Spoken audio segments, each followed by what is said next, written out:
So the number one reason why you're seeing this massive immigration of Muslims into Europe and now not trying to assimilate but demanding things like Sharia law to be enacted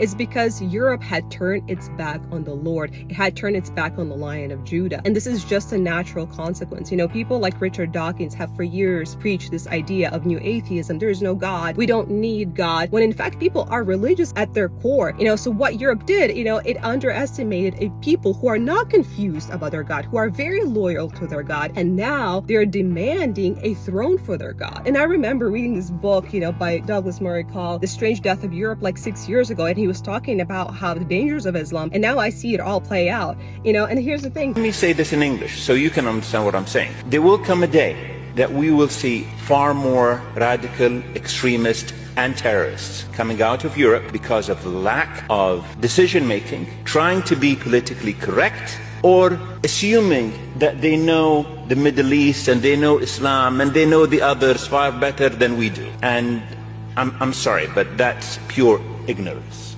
Islam always comes as religion of peace, but what else disguises itself as an angel of light?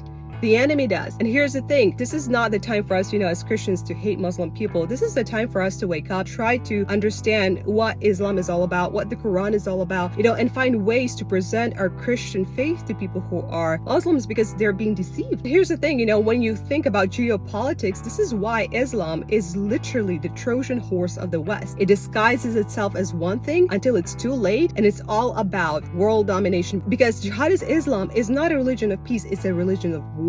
It's a religion of conquest. That's what Muhammad was all about. That's actually what's at the core of Islam.